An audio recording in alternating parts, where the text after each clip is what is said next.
tapi apa yang Yesus lakukan. Mungkin itu sih, Bro. Tapi tapi saya ada pertanyaan ini loh, kayak mengenai Ya, apakah moralitas itu subjektif atau objektif, dan saya yakin banget kalau Mas menganut moralitas yang objektif gitu ya. Eh, yang independen dari pikiran manusia gitu. Maksud saya pernah ngomongin ini di video saya gitu, bahwa eh, moralitas objektif itu juga ada celahnya gitu.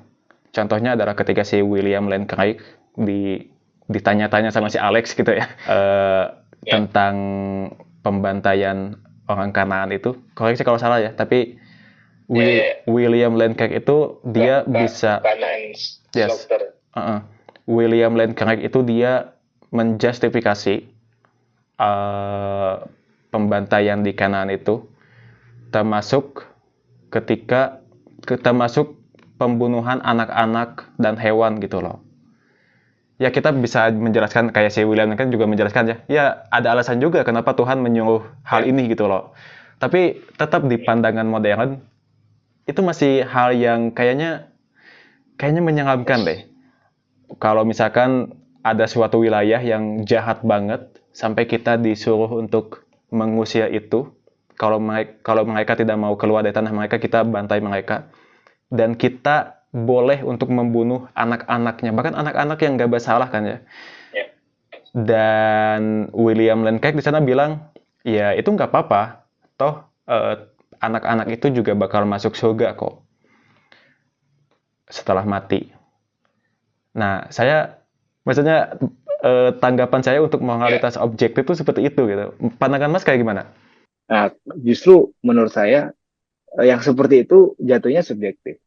Karena apa yang mereka pikir adalah perintah Tuhan. Pertanyaannya apakah betul itu perintah Tuhan? Apa yang kita baca di Hmm. Alkitab, Tuhan memerintahkan, kembali lagi, kalau kita tadi membahas Alkitab dan penulisannya, semua itu penuh dengan eh, argumen-argumen teologis gitu ya, yang kalau satu pihak mengatakan itu benar, belum tentu dalam hermeneutik lain, penafsiran lain itu benar gitu loh. Dan sekarang banyak banget cara kita memahami Alkitab, nggak harus justru orang-orang yang literal itu kebanyakan orang-orang yang nggak belajar. Nah, William Lane Craig, kalau dalam pandangan saya begini, dia mengambil posisi bahwa eh, Tuhan yang memerintahkan saat itu orang-orang Israel untuk membantai orang-orang Kanaan. Ya, kalau secara saya memahaminya adalah apa yang dituliskan di sana itu berhubungan erat dengan kapan itu ditulis, yaitu saat eh, orang-orang Israel sedang dalam masa peperangan dan untuk siapa itu ditulis. Kitab itu kan ditulis untuk bangsa Israel. Sehingga begini, ketika Oke. kita balik ke teologis lagi ya bro ya, balik ke teologis sedikit karena kayaknya impossible bahas ini tanpa bahas sisi teologisnya. Ketika itu ditulis, itu ditujukan kepada orang-orang Israel. Dan mereka punya moralitas subjektif bahwa kami ini yang paling benar. Sehingga membantai Kanaan itu bukan sebagai satu kejahatan. Itu semangat untuk orang-orang saat itu. Sehingga mereka bisa menjadi orang-orang yang berperang ini. Kami nggak mungkin kalah gitu. Karena Tuhan ada di pihak kami dan kami bisa membantai orang-orang lain. Nah, cara kita membaca firman Tuhan yang itu, kalau kita membaca dengan pemahaman orang Israel saat itu, kita akan terpenjara pada moralitas subjektif itu gitu loh. Karena kita ini kan bukan Oh, orang Israel. Kita, ayat itu ditulis bukan pada masa kita saat ini, bukan untuk kita bahkan. Ayat itu ditulis untuk menceritakan sejarah orang Israel. Berbeda dengan perjanjian baru, apa yang Yesus katakan gitu loh. Apa yang Yesus sampaikan dan apa yang Yesus lakukan. Itu konteksnya untuk hmm. umat Kristen saat ini. Cara saya memahami perjanjian lama seperti itu. Dan banyak banget sekarang pendekatan-pendekatan yang bisa kita lakukan untuk perjanjian lama itu yang akhirnya kita bisa menyadari sisi indahnya gitu loh. Sisi itu bahwa dibuat dengan sangat-sangat luar biasa, karya sastra yang sangat-sangat indah, yang kalau kita mengerti bagaimana memandang itu, yang kita dapatkan bukannya kekejaman Tuhan, justru bagaimana cara Tuhan memelihara satu bangsa, cara Tuhan membela umat-umatnya gitu loh.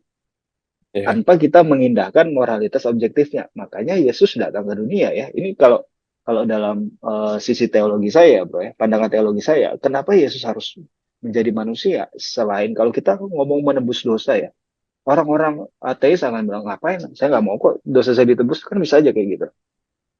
Tapi kalau Yesus datang untuk meletakkan standar moral objektif tertinggi, mau kamu ateis, mau kamu teis, standar moral yang Yesus lakukan itu sudah tertulis di dalam sejarah gitu loh.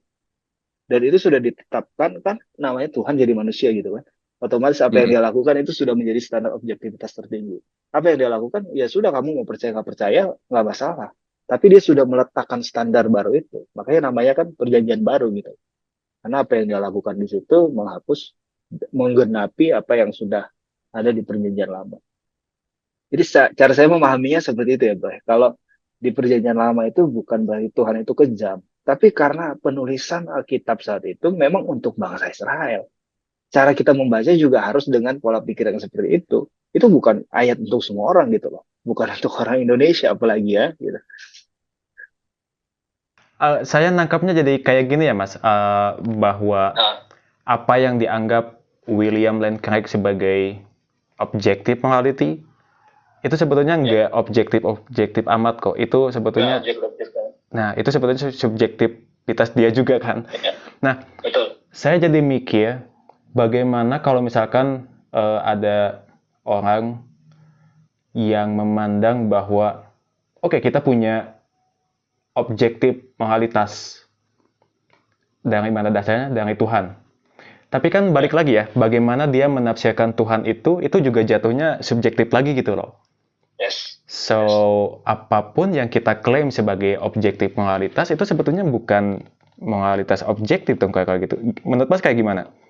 Ya, saya setuju sih. Makanya eh, gini ya, saya percaya itu Yesus datang ke dunia itu bukan bawa agama Kristen.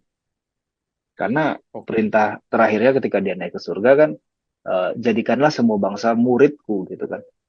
Murid itu kan bukan berarti dia harus beragama Kristen gitu. Nah, kalau di sini, kalau saya jelaskan ke teman-teman Kristen, bisa dibilang sesat, saya ini bisa dibilang liberal, bisa dibilang progresif gitu ya. Tapi memang Oke. kalau yang saya pahami ya bro, ya, jadikan Mm-mm. segala bangsa muridku itu jelas gitu loh. Kita belajar itu dari Yesus. Sehingga kemungkinan kita menjadikan apa yang dia teladankan itu sebagai subjektivitas kita itu menjadi menjadi apa ya? Menjadi sangat kecil ya. Menjadi sesuatu yang karena dia sudah melakukan itu di dunia. Apa yang dia lakukan itu sesuatu yang bisa menjadi panduan moral kita, panduan moral objektif kita. Dan kalau kita ngomong eh, bahkan yang objektif itu bisa jadi subjektif, ya akhirnya kembali ke pandangannya Alex McConnor ya, Alex McConnor ya. Wah, segala sesuatu ya akhirnya subjektif aja gitu loh. Karena apa yang kamu anggap objektif itu juga subjektif menurut saya kan